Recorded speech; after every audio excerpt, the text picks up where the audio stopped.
ಪ್ರತಿಯೊಂದು ವಾಗ್ದಾನವು ಹೌದು ಮತ್ತು ಯೇಸುವಿನ ಮೂಲಕ ಆಮೇನ್ ಆಗಿದೆ. ನಾನು ಧರ್ಮೋಪದೇಶ ಕಾಂಡ 8:18 ಘೋಷಿಸುತ್ತೇನೆ. ಸಂಪತ್ತನ್ನು ಉತ್ಪಾದಿಸುವ ಸಾಮರ್ಥ್ಯವನ್ನು ದೇವರು ನನಗೆ ಕೊಟ್ಟಿದ್ದಾರೆ. ನನ್ನ ಕೈ ಕೆಲಸಗಳು ಆಶೀರ್ವದಿಸಲ್ಪಟ್ಟಿವೆ ಮತ್ತು ನಾನು ಶಾಶ್ವತ ಯಶಸ್ಸು ಮತ್ತು ಸಮೃದ್ಧಿಯ ಹಾದಿಯಲ್ಲಿದೆ. ಸಮೃದ್ಧಿ ನನ್ನದು, ಅನುಗ್ರಹ ನನ್ನದು, ನನ್ನ ಗೆಲುವು ಖಚಿತ. ದ್ವಿಗುಣವಾಗುವ ಅಭಿಷೇಕ ನನ್ನ ಮೇಲಿದೆ. ನಾನು ಬಡವನಲ್ಲ, ಆದರೆ ನನಗೆ ಸಾಕಷ್ಟು ಇದೆ ಮತ್ತು ನನ್ನಲ್ಲಿ ಯಥೇಚ್ಛವಾಗಿದೆ. ಇದು ಯೇಸುವಿನ ನಾಮದಲ್ಲಿ ನನ್ನ ಘೋಷಣೆಯಾಗಿದೆ. ಆಮೇನ್. ಹೌದು, ನಾವು ಸುಖವಾಗಿ ಬಾಳಿ ಬದುಕಬೇಕೆಂಬುದಾಗಿ ನಮ್ಮನ್ನ ದೇವರು ಉಂಟು ಮಾಡಿದ್ದಾನೆ. ನಾವು ಸಂತೋಷವಾಗಿ ಬದುಕಬೇಕೆಂಬುದಾಗಿ ದೇವರು ನಮ್ಮನ್ನು ನಿರ್ಮಿಸಿದ್ದಾನೆ. ಅದನ್ನು ಆರಾಧನೆಯಾಗಿ ಆತನ ಮುಂದೆ ಕೂಗಿ ಹೇಳೋಣ. ದೇವರೇ, ನೀನಿಷ್ಟು ಒಳ್ಳೆಯವನಾಗಿದೆಯಲ್ಲಪ್ಪ, ನಿನಗೆ ಸ್ತೋತ್ರ ಸ್ವಾಮಿ.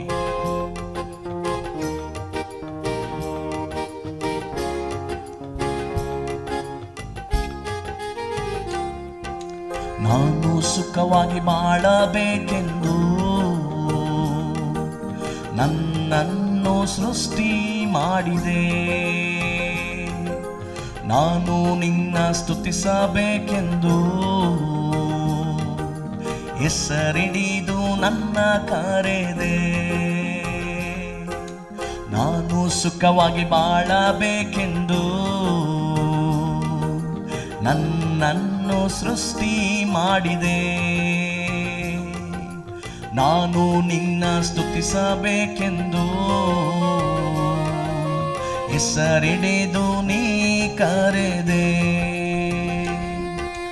ಕರುಣಾಮಯನೇ, ಓ ಕರುಣಾಮಯನೇ, ಕರುಣಾಮಯನೇ, ಓ ಕರುಣಾಮಯನೇ, ಉಸಿರಿರುವ ದಿನವೆಲ್ಲ ನಾ ಮಾಡುವೆ ಆರಾಧನೆ.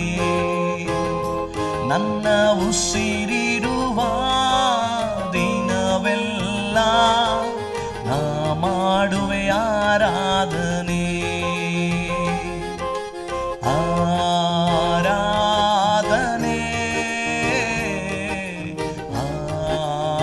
ಆರಾಧನೆ,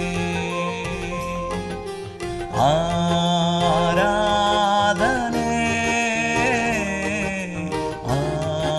ಆರಾಧನೆ. ನಮ್ಮ ಹೃದಯದ ಆಲೋಚನೆ, ನಮ್ಮ ನೆನಪೆಲ್ಲ ಆತನೇ ಆಗಿರುವ ಕಾರಣ ಆತನನ್ನು ವರ್ಣಿಸುವುದು, ಆತನ ನಾಮವನ್ನು ಘನಪಡಿಸುವುದು ಅದು ನಮಗೆ ಭಾಗ್ಯದಾಯಕ, ಅದು ನಮಗೆ ಆನಂದ. ಆತನನ್ನು ಆರಾಧಿಸೋಣ, ಆತನನ್ನು ಘನಪಡಿಸೋಣ. ಇದಕ್ಕಿಂತ ಉತ್ತಮವಾದದ್ದು ಬೇರೆ ಯಾವುದು ನಮ್ಮ ಜೀವಿತದಲ್ಲಿ ಇಲ್ಲ ಪ್ರಿಯರೇ. ಆತನನ್ನು ಆರಾಧಿಸುವುದೇ ನಮಗೆ ಶ್ರೇಷ್ಠ ಸೌಭಾಗ್ಯ. ಹೃದಯದ ತುಂಬ ನಿನ್ನ ಜ್ಞಾಪಕ, ಅದನ್ನು ಬಿಟ್ಟರೆ ಬೇರೆ ನಿಲ್ಲಪ್ಪ. ಲೋಕವೆಲ್ಲ ಹುಡುಕಿ ನಾ ಬಂದೆ, ಎಲ್ಲೂ ಸಿಗಲಿಲ್ಲ ನಿನ್ನಂತ ತಂದೆ. ಹೃದಯದ ತುಂಬ ನಿನ್ನ ಜ್ಞಾಪಕ, ಅದನ್ನು ಬಿಟ್ಟರೆ ಬೇರೆ ನಿಲ್ಲಪ್ಪ. ಲೋಕವೆಲ್ಲ ಹುಡುಕಿ ನಾ ಬಂದೆ, ಎಲ್ಲೂ ಸಿಗಲಿಲ್ಲ ನಿನ್ನಂತ ತಂದೆ. ಕೃಪಾಪೂರ್ಣನೇ, ಓ ಕೃಪಾಪೂರ್ಣನೇ, ಕೃಪಾಪೂರ್ಣನೇ, ಓ ಕೃಪಾಪೂರ್ಣನೇ, ಬದುಕಿರುವ ದಿನವೆಲ್ಲ ನಾ ಮಾಡುವೆ ಆರಾಧನೆ.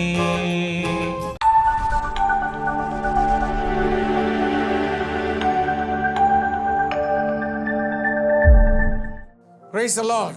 ದೇವರ ನಾಮಕ್ಕೆ ಸ್ತೋತ್ರವಾಗಲಿ. What a joy to be into your homes with the word of God. ದೇವರ ವಾಕ್ಯವನ್ನು ಹಿಡಿದು ನಿಮ್ಮ ಮನೆಗಳಿಗೆ ಬರುವುದು ಎಷ್ಟು ಸಂತೋಷವಾಗಿದೆ. Hallelujah. Hallelujah. Hallelujah. Hallelujah. God has been doing tremendous things through this television program because many people are blessed through the word what God is speaking to us through this television program. ಈ ಕಾರ್ಯಕ್ರಮದ ಮೂಲಕವಾಗಿ ದೇವರು ತಾನೇ ಮಹತ್ತಾದ ಕಾರ್ಯಗಳನ್ನ ಈ ಕಾರ್ಯಕ್ರಮದಲ್ಲಿ ಆತನು ಮಾತನಾಡುವುದರ ಮೂಲಕ ಮಾಡುತ್ತಿದ್ದಾನೆ. Get ready for God to speak to you, to your situation, to your lives and to your circumstances. ನಿಮ್ಮ ಜೀವಿತಕ್ಕೂ ನಿಮ್ಮ ಸ್ಥಿತಿಗತಿಗಳಿಗೂ ನಿಮ್ಮ ಸನ್ನಿವೇಶಗಳಿಗೂ ಆತನು ಮಾತನಾಡಲಿದ್ದಾನೆ.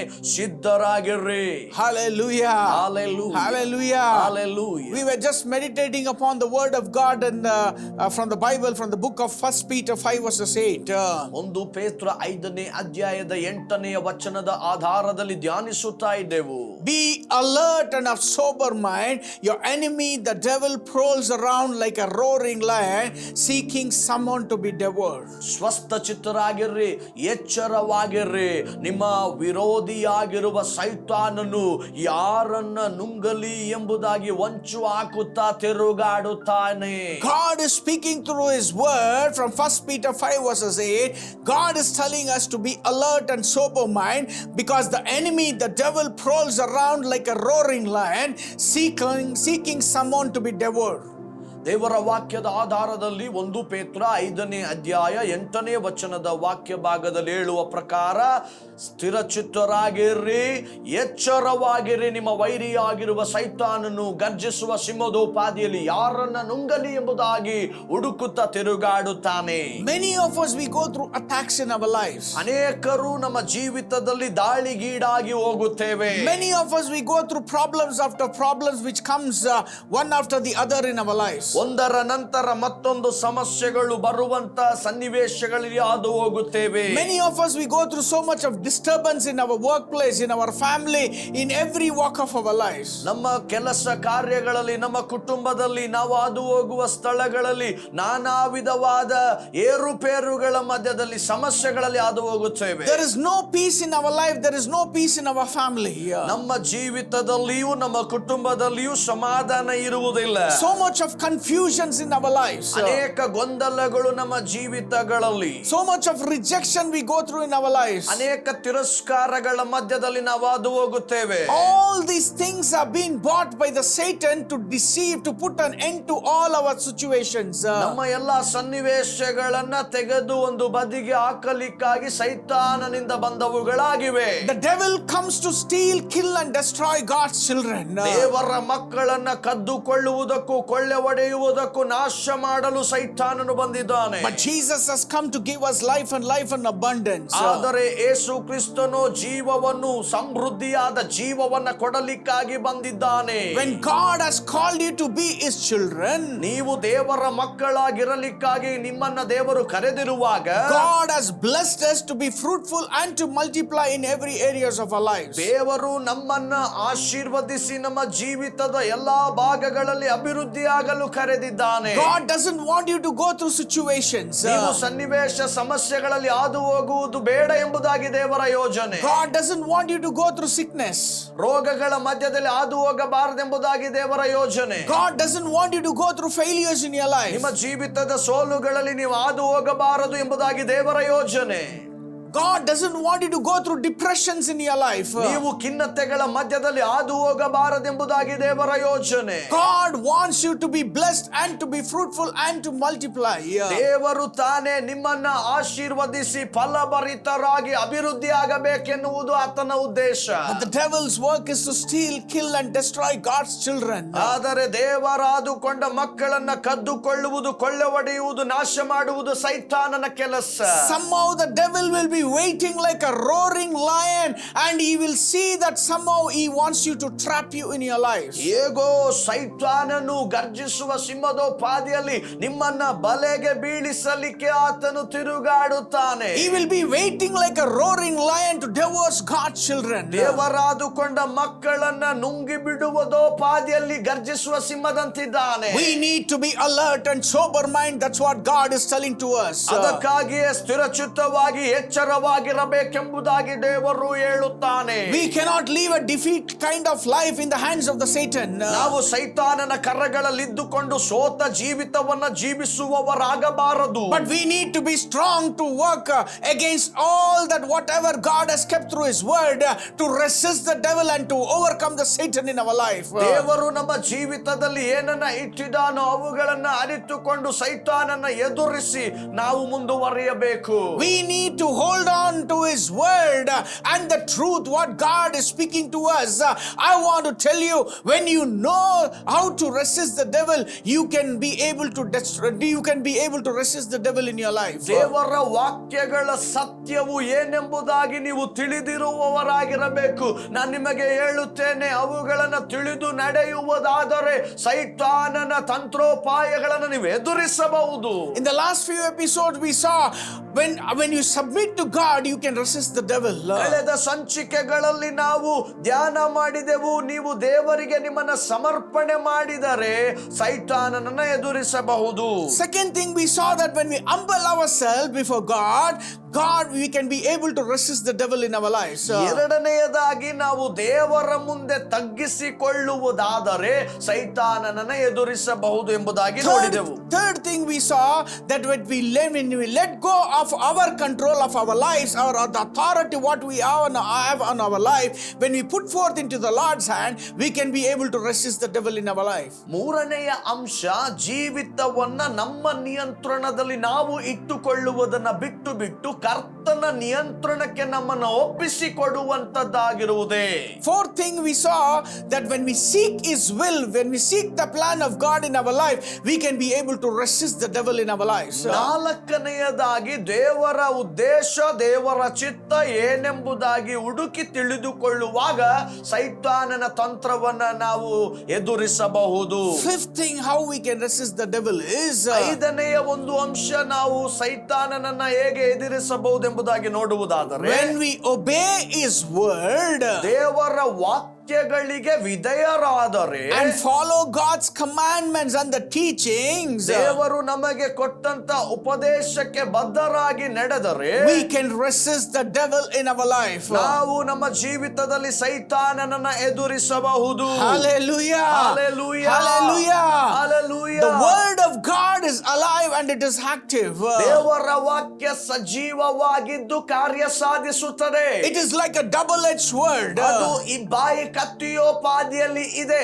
God's word is not dead words. ದೇವರ ವಾಕ್ಯವು ಸತ್ತದ್ದಲ್ಲ. And God's word says ದೇವರ ವಾಕ್ಯವು ಹೇಳುತ್ತದೆ that we need to be a doer of the word of God. ದೇವರ ವಾಕ್ಯಗಳನ್ನ ಅನುಸರಿಸಿ ನಡೆಯುವವರು ನಾವಾಗಿರಬೇಕು. When we follow God's commandment, ನಾವು ದೇವರು ಕೊಟ್ಟ ಆಜ್ಞೆಗಳನ್ನು ಅನುಸರಿಸಿ ನಡೆಯುವಾಗ, when we hold on to His word, ನಾವು ಯಾವಾಗ ದೇವರ ವಾಕ್ಯಗಳನ್ನು ಹಿಡಿದುಕೊಳ್ಳುತ್ತೇವೆಯೋ we can resist the devil in our life. ನಾವು ನಮ್ಮ ಜೀವಿತದಲ್ಲಿ ಸೈತಾನನನ್ನ ಎದುರಿಸಬಹುದು. We can destroy the works of the Satan through the word of God which God has given to us. ನಮಗೆ ಕೊಡಲ್ಪಟ್ಟಂತ ದೇವರ ವಾಕ್ಯಗಳನ್ನ ಕೈಗೊಂಡು ನಡೆಯುವಾಗ ಶತ್ರುವಾದ ಸೈತಾನನನ್ನ ಜಯಿಸಬಹುದು. Hallelujah. Hallelujah. Hallelujah. Hallelujah. John chapter 14:15 says, ಯೋಹಾನನು ಬರೆದ ಸುವಾರ್ತೆ 14ನೇ ಅಧ್ಯಾಯದ 15ನೇ ವಚನ ಹೇಳುತ್ತದೆ, if you love me, keep my commandments. ನೀವು ನನ್ನನ್ನು ಪ್ರೀತಿಸುವುದಾದರೆ ನನ್ನ ಆಜ್ಞೆಗಳನ್ನು ಕೈಗೊಂಡು ನಡೆಯಿರಿ. If you love me, keep my commandments. ನೀವು ನನ್ನನ್ನು ಪ್ರೀತಿಸುವುದಾದರೆ ನನ್ನ ಆಜ್ಞೆಗಳನ್ನು ಕೈಗೊಂಡು ನಡೆಯಿರಿ. Hallelujah. Hallelujah. Hallelujah. Hallelujah. How you can resist the devil? ಹೇಗೆ ನೀವು ಸೈತಾನನನ್ನು ಎದುರಿಸಬಹುದು? Through the word of God. ದೇವರ ವಾಕ್ಯಗಳ ಮೂಲಕವಾಗಿ. You need to hold on to the word of God. ದೇವರ ವಾಕ್ಯಗಳನ್ನ ನೀವು ಹಿಡಿದುಕೊಂಡವರಾಗಿರಬೇಕು. You need to read the word of God. ನೀವು ದೇವರ ವಾಕ್ಯಗಳನ್ನ ಓದುವವರಾಗಿರಬೇಕು. You need to meditate the word of God. ನೀವು ದೇವರ ವಾಕ್ಯಗಳನ್ನ ಧ್ಯಾನ ಮಾಡುವವರಾಗಿರಬೇಕು. When you have the word in your mouth and you can be able to speak to the Satan or speak to the devil when it comes like a roaring lion, and it can flee from your life and you can see a victory in your life. ಶತ್ರುವಾದವನು ಗರ್ಜಿಸುವ ಸಿಂಹದೋಪಾದಿಯಲ್ಲಿ ನಿಮ್ಮ ವಿಷಯಗಳ ಮುಂದೆ ಬರುವಾಗ, ನೀವು ದೇವರ ವಾಕ್ಯಗಳನ್ನು ಮಾತನಾಡಲಿಕ್ಕೆ ಪ್ರಾರಂಭಿಸುವಾಗಲೇ ಶತ್ರುವಾದವನು ನಿಮ್ಮನ್ನ ಬಿಟ್ಟು ಓಡಿ ಹೋಗುತ್ತಾನೆ. Jesus, the Son of the living God, the Bible says. ಸತ್ಯವೇದ ಹೇಳುತ್ತದೆ, ಯೇಸು ಕ್ರಿಸ್ತನು ಜೀವಿಸುವ ದೇವಕುಮಾರನು. And we believe that Jesus Christ is the Lord.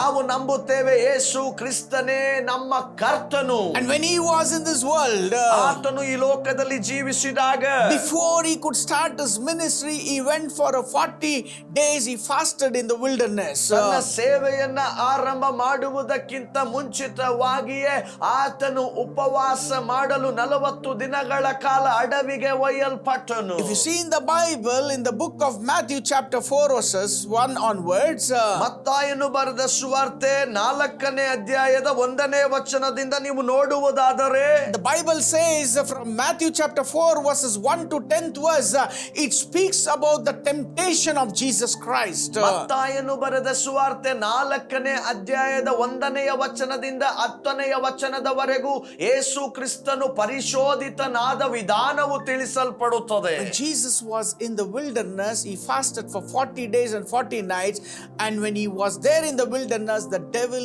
comes to tempt Jesus. ಯೇಸು ಕ್ರಿಸ್ತನು 40 ದಿನಗಳ ಕಾಲ ಅಡವಿಯಲ್ಲಿದ್ದು ಉಪವಾಸವನ್ನ ಮಾಡುತ್ತಿದ್ದಾನೆ. ಅಡವಿಯಲ್ಲಿರುವ ಯೇಸುವನ್ನ ಪರಿಶೋಧಿಸಲಿಕ್ಕಾಗಿ ಸೈತಾನನು ಬಂದನು. And the Bible says first time he comes to tempt Jesus, saying that if you are the Son of God, tell the stones to become bread. ಮೊದಲನೆಯದಾಗಿ ಆತನು ಪರಿಶೋಧಿಸುತ್ತಾ ಇದ್ದಾನೆ, ನೀನು ದೇವರ ಮಗನಾಗಿದ್ದರೆ ಈ ಕಲ್ಲನ್ನ ರೊಟ್ಟಿಯಾಗುವಂತೆ ಅಪ್ಪಣೆ ಮಾಡು. The devil knew that Jesus was in the wilderness for 40 days and 40 nights, and he was fasting and he did not eat anything.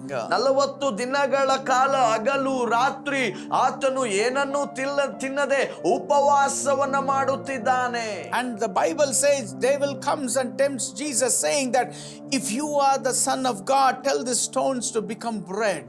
ಸೈತಾನನು ಬಂದು ಯೇಸು ಕ್ರಿಸ್ತನ ಬಳಿಯಲ್ಲಿ ಹೇಳುತ್ತಿದ್ದಾನೆ, ನೀನ್ ದೇವರ ಮಗನಾಗಿದ್ದರೆ ಈ ಕಲ್ಲುಗಳನ್ನ ರೊಟ್ಟಿ ಆಗುವಂತೆ ಅಪ್ಪಣೆ ಮಾಡು. Jesus simply answered, it is written, man shall not live on bread alone, but on every word that comes from the mouth of God. ಯೇಸು ಕ್ರಿಸ್ತನು ಮರು ಉತ್ತರವಾಗಿ, ಮನುಷ್ಯನು ರೊಟ್ಟಿ ತಿಂದ ಮಾತ್ರದಿಂದ ಬದುಕುವುದಿಲ್ಲ, ದೇವರ ಬಾಯಿಂದ ಹೊರಟು ಬರುವ ಪ್ರತಿಯೊಂದು ಮಾತಿನಿಂದಲೇ ಬದುಕುತ್ತಾನೆಂಬುದಾಗಿ ಬರೆದದೆ. Jesus knew the word from the book of Deuteronomy chapter 8 verses 3, and he was able to speak to his circumstances through the word of God, saying, it is written, man shall not live on bread alone, but on every word that proceeds from the mouth of God. ಧರ್ಮೋಪದೇಶ ಕಾಂಡ 8ನೇ ಅಧ್ಯಾಯದ 3ನೇ ವಚನದಲ್ಲಿ ಬರೆಯಲ್ಪಟ್ಟಿರುವಂತದ್ದು ಯೇಸು ಕ್ರಿಸ್ತನಿಗೆ ಸ್ಪಷ್ಟವಾಗಿ ಗೊತ್ತು. ಅದನ್ನ ಆತನು ಹೇಳುತ್ತಿದ್ದಾನೆ, ಮನುಷ್ಯನು ರೊಟ್ಟಿ ತಿಂದ ಮಾತ್ರಕ್ಕೆ ಜೀವಿಸಲಾರನು,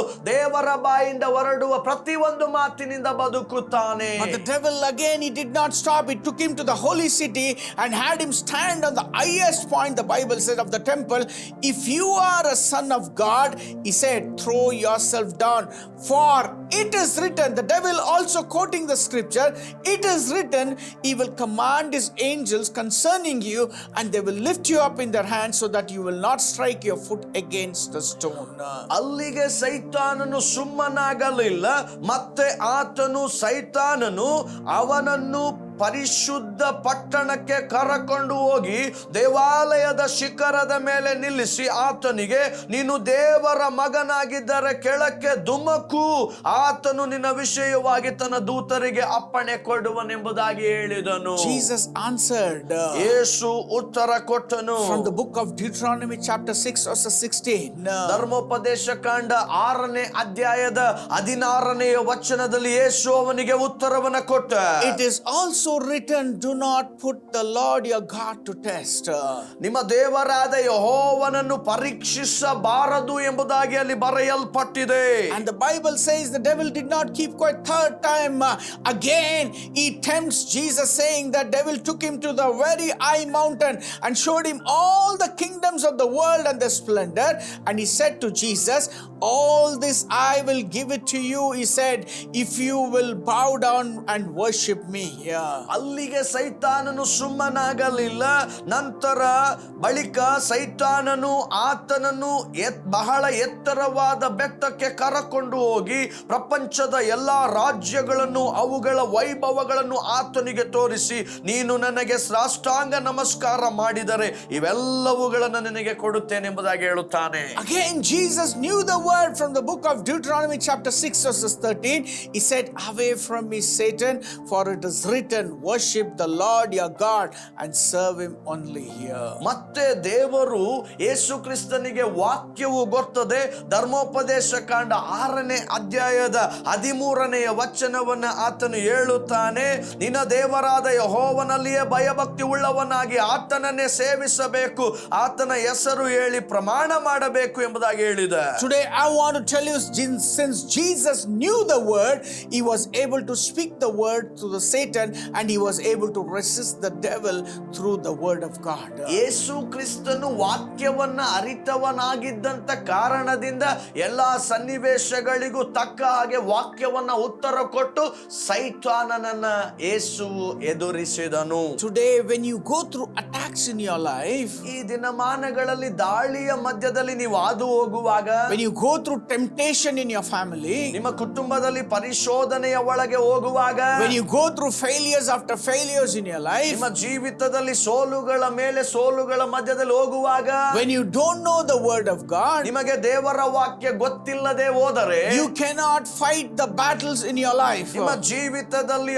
ಆಗುವಂತ ಹೋರಾಟಗಳನ್ನು ನೀವು ಹೋರಾಡಲು ಆಗುವುದಿಲ್ಲ. You cannot resist the devil through your hands. ನಿಮ್ಮ ಕೈಗಳ ಮೂಲಕವಾಗಿ ಸೈತಾನನನ್ನ ಎದುರಿಸಲು ಆಗುವುದಿಲ್ಲ. Because we are not fighting against the flesh and the blood of this world. ನಾವು ಲೋಕದಲ್ಲಿರುವ ಮಾಂಸ ರಕ್ತಗಳೊಂದಿಗೆ ಯುದ್ಧ ಮಾಡುವವರಾಗಿಲ್ಲ. But we are fighting against the spirit of the darkness of this world. ನಾವು ಈ ಲೋಕದಲ್ಲಿ ಕಾರ್ಗತ್ತಲೆಯ ಕಾರ್ಯವನ್ನ ನಡೆಸುತ್ತಿರುವ ಅಂಧಕಾರದ ದೊರೆತನದ ಮೇಲೆ ಹೋರಾಟ ಮಾಡುತ್ತೇವೆ. Which is led by the Satan. ಯಾವುದು ಸೈತಾನನಿಂದ ನಿಯಂತ್ರಿಸಲ್ಪಡುತ್ತಿದೆಯೋ ಅದರ ಮೇಲೆ ಹೋರಾಡುತ್ತಿದ್ದೇವೆ. We can chase the Satan only through the word of God. ದೇವರ ವಾಕ್ಯಗಳ ಮೂಲಕವಾಗಿ ಮಾತ್ರವೇ ಸೈತಾನನನ್ನು ನಾವು ಓಡಿಸಬಹುದು. Satan trembles only to the word of God. ಸೈತಾನನು ಹೆದರುವಂತದ್ದು ದೇವರ ವಾಕ್ಯಗಳಿಗೆ ಮಾತ್ರವೇ. When Jesus was tempted on the third time, ಮೂರನೇ ಸಾರಿ ಯೇಸು ಕ್ರಿಸ್ತನು ಪರಿಶೋಧನೆಗೆ ಒಳಗಾದಾಗ, Jesus spoke the word. ಯೇಸು ಕ್ರಿಸ್ತನು ವಾಕ್ಯವನ್ನ ಮಾತನಾಡಿದ. The Satan had to flee, and the angels of God came and attended Jesus. ಸೈತಾನನು ಬಿಟ್ಟು ಓಡಿ ಹೋಗಬೇಕಾಯಿತು. ಅದೇ ಪ್ರಕಾರ ದೇವದೂತರುಗಳು ಬಂದು ಯೇಸುವನ್ನ ಆಧರಿಸಿದರು. Today as a child of God, I want to tell you, ಈ ದಿನದಲ್ಲಿ ದೇವರ ಮಕ್ಕಳಾಗಿರುವ ನಾನು ನಿಮಗೆ ಹೇಳುತ್ತೇನೆ, if you want to live a victorious life, ನಿಮ್ಮ ಜೀವಿತವನ್ನ ಜಯಕರವಾಗಿ ನೀವು ಜೀವಿಸಬೇಕಾದರೆ, you need to have the word of God in your mouth. ನಿಮ್ಮ ಬಾಯಲ್ಲಿ ದೇವರ ವಾಕ್ಯಗಳನ್ನ ನೀವು ಹೊಂದಿದವರಾಗಿರಬೇಕು. When you have the word of God, ದೇವರ ವಾಕ್ಯಗಳನ್ನ ನೀವು ಹೊಂದಿಕೊಳ್ಳುವಾಗ, when you read the word of God, ನೀವು ದೇವರ ವಾಕ್ಯವನ್ನ ಓದುವಾಗ, when you meditate the word of God, ದೇವರ ವಾಕ್ಯವನ್ನ ಧ್ಯಾನಿಸುವಾಗ, God's word will be available for you to speak to your circumstances in your life. ದೇವರ ವಾಕ್ಯವು ನಿಮ್ಮ ಸನ್ನಿವೇಶಗಳಿಗೆ ಎದುರಾಗಿ ಮಾತನಾಡಲು ಜೀವಂತವಾಗಿದೆ. As how Jesus had the word in his mouth, ಯೇಸು ಕ್ರಿಸ್ತನ ಬಾಯಲ್ಲಿ ಹೇಗೆ ವಾಕ್ಯಗಳು ಇದ್ದವೋ, he spoke the word, ಆತನು ವಾಕ್ಯವನ್ನ ಮಾತನಾಡಿದ.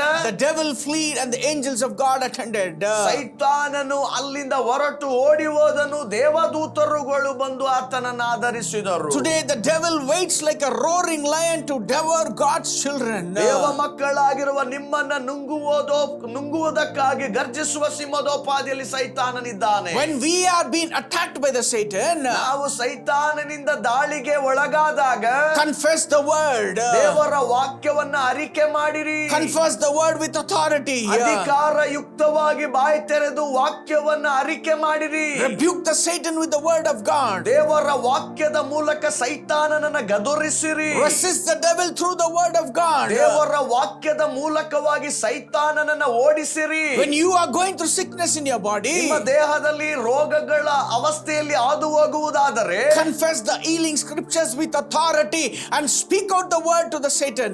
ಸೌಖ್ಯದ ವಾಕ್ಯಗಳನ್ನ ಅಧಿಕಾರಯುಕ್ತವಾಗಿ ಸೈತಾನನಿಗೆ ಎದುರಾಗಿ ಬಳಸಿರಿ. In every situation, know the word and speak the word. You can be able to overcome the devil in your life. ಎಲ್ಲ ಸನ್ನಿವೇಶಗಳ ಮಧ್ಯದಲ್ಲಿ ವಾಕ್ಯವನ್ನ ತಿಳಿದವರಾಗಿರ್ರಿ, ವಾಕ್ಯವನ್ನ ಮಾತನಾಡುವವರಾಗಿರ್ರಿ. It's not only when we need the word we need to speak, but every day we need to read and meditate and underline what God is speaking to us, because when you have the word you can resist the devil in your life. ಯಾವಾಗಲೂ ಒಂದು ಬಾರಿ ಓದುವ ಹಾಗೆ ಅಲ್ಲ, ಪ್ರತಿನಿತ್ಯವೂ ದೇವರ ವಾಕ್ಯಗಳನ್ನ ಓದ್ರಿ, ಬಾಯಲ್ಲಿ ಅದನ್ನ ಅರಿಕೆ ಮಾಡ್ರಿ. ಹಾಗೆ ನೀವು ಮಾಡುವುದರ ಮೂಲಕ ಸೈತಾನನನ್ನ ಎದುರಿಸುವವರಾಗುತ್ತೀರಿ. Obey his word and follow God's commandment and teachings, so that everything will be perfect in your life and you can overcome the devil which waits like a roaring lion in your life. ದೇವರ ವಾಕ್ಯಗಳಿಗೆ ವಿಧೇಯರಾಗಿದ್ದು ಬದ್ಧರಾಗಿದ್ದು ದೇವರ ವಾಕ್ಯಗಳ ಮೂಲಕವಾಗಿ ಗರ್ಜಿಸುವ ಸಿಂಹದೋಪಾದಿಯಲ್ಲಿರುವ ಸೈತಾನನನ್ನ ಎದುರಿಸಿರಿ. Many of us, we don't have time to read the word of God. ಅನೇಕರಿಗೆ ದೇವರ ವಾಕ್ಯಗಳನ್ನ ಓದಲಿಕ್ಕೆ ಸಮಯವಿಲ್ಲ. Only on Sunday they meditate the word. ಬರೀ ಭಾನುವಾರ ದೇವರ ವಾಕ್ಯಗಳನ್ನ ಧ್ಯಾನಿಸ್ತಾರೆ, When they go to the church, ಮತ್ತೆ ಸಭೆಗೆ ಹೋಗುತ್ತಾರೆ. but remaining days they don't even touch the word of God. ಉಳಿದ 6 ದಿನಗಳು ದೇವರ ವಾಕ್ಯಗಳನ್ನ ಸ್ಪರ್ಶಿಸುವುದೂ ಇಲ್ಲ. That's why the devil will be waiting to trap them and deceive them, and he will bring an attack upon their lives. ಅದಕ್ಕೋಸ್ಕರವಾಗಿಯೇ ಸೈತಾನನು ಅವರಿಗೆ ಬಲೆಯನ್ನ ಹಾಕಿದ್ದಾನೆ. ಅವರು ಯಾವ ವಿಧದಲ್ಲಿಯೂ ಬೇರೆ ಭಾಗಕ್ಕೆ ಹೋಗದ ಹಾಗೆ ಅವರನ್ನ ಹಿಡಿದಿಟ್ಟಿದ್ದಾನೆ. The devil knows your weakness. ಸೈತಾನನಿಗೆ ನಿಮ್ಮ ಬಲಹೀನತೆ ಏನೆಂಬುದು ಗೊತ್ತು. Hold on to the word. ದೇವರ ವಾಕ್ಯವನ್ನ ಹಿಡಿದುಕೊಳ್ಳ್ರಿ. Obey the word. ದೇವರ ವಾಕ್ಯಕ್ಕೆ ವಿಧೇಯರಾಗಿರ್ರಿ. Be a doer of the word. ದೇವರ ವಾಕ್ಯಗಳನ್ನ ಅನುಸರಿಸಿ ನಡೆಯುವವರಾಗಿರ್ರಿ. So that everything will be blessed and you can be able to resist the devil. You can overcome every situations in your life. ಇದರ ಮೂಲಕವಾಗಿ ಎಲ್ಲವೂ ಕೂಡ ನಿಮಗೆ ಅನುಕೂಲವಾಗುತ್ತದೆ. ನೀವು ಶತ್ರುವಾದ ಸೈತಾನನನ್ನ ಗದರಿಸುವವರು ಎದುರಿಸುವವರು ಆಗುತ್ತೀರಿ. Let's pray right now. ಈಗ ನಾವು ಪ್ರಾರ್ಥನೆ ಮಾಡೋಣ. Father, we thank you, Lord, for your favor and mercy, O God. ತಂದೆಯಾದ ದೇವರೇ, ನಿನ್ನ ಕರುಣೆಗಾಗಿ ನಿನ್ನ ದಯೆಗಾಗಿ ಸ್ತೋತ್ರ ಸ್ವಾಮಿ. Help us to, Lord, to meditate the word every day in our life. ನಮ್ಮ ದಿನನಿತ್ಯವೂ ದೇವರ ವಾಕ್ಯಗಳನ್ನ ಧ್ಯಾನ ಮಾಡಲು ನಮಗೆ ಸಹಾಯ ಮಾಡು. When we have the word, when we obey your word, we can able to resist the devil in our lives. ನಮ್ಮಲ್ಲಿ ನಿನ್ನ ವಾಕ್ಯಗಳು ಇದ್ದು ನಿನ್ನ ವಾಕ್ಯಗಳನ್ನು ನಾವು ಉಪಯೋಗಿಸುವುದಾದರೆ ನಾವು ಸೈತಾನನನ್ನ ಎದುರಿಸಬಹುದು. Jesus, help us to meditate day and night your word, Abba Father. ಯೇಸುವೇ, ನಿನ್ನ ವಾಕ್ಯಗಳನ್ನ ಹಗಲು ರಾತ್ರಿ ಧ್ಯಾನ ಮಾಡಲು ನಮಗೆ ಸಹಾಯ ಮಾಡು. So that through the word we can be able to speak to the circumstances, situations in our life. ದೇವರೇ, ನಿನ್ನ ವಾಕ್ಯಗಳ ಮೂಲಕವಾಗಿ ನಮ್ಮ ಸನ್ನಿವೇಶಗಳಿಗೆ ವಿರೋಧವಾಗಿ ನಿನ್ನ ವಾಕ್ಯಗಳನ್ನು ಉಪಯೋಗಿಸಬಹುದು. ನಾವು Come into my life ನಮ್ಮ ಜೀವಿತದ ಒಳಗೆ ಬಾ ಕರ್ತನೇ. as my Lord and Savior. ನನ್ನ ಕರ್ತನು, ನನ್ನ ರಕ್ಷಕನೂ ಆಗಿ ನೀನು ಬಾ. In Jesus' name. ಯೇಸುವಿನ ನಾಮದಲ್ಲಿ ಪ್ರಾರ್ಥಿಸುತ್ತೇವೆ ತಂದೆ. Amen. Amen. Amen. Amen. Today, if you believe, ಈ ದಿನದಲ್ಲಿ ನೀವು ನಂಬುವುದಾದರೆ you will see the glory of God through the word, what God has spoken to us. ದೇವರ ವಾಕ್ಯಗಳ ಮೂಲಕವಾಗಿ ದೇವರ ಮಹಿಮೆ ಎಂತದ್ದು ಎಂಬುದಾಗಿ ನೀವು ನೋಡುತ್ತೀರಿ. Hold on to his word. ದೇವರ ವಾಕ್ಯವನ್ನ ದೃಢವಾಗಿ ಹಿಡಿದುಕೊಳ್ಳಿರಿ. You can resist the devil in your life. ನಂತರ ನೀವು ನಿಮ್ಮ ಜೀವಿತದಲ್ಲಿರುವ ಸೈತಾನನನ್ನ ಎದುರಿಸಿ ನಿಲ್ಲಬಹುದು. God bless you. ದೇವರು ನಿಮ್ಮೆಲ್ಲರನ್ನ ಆಶೀರ್ವದಿಸಲಿ. Amen. ಆಮೆನ್.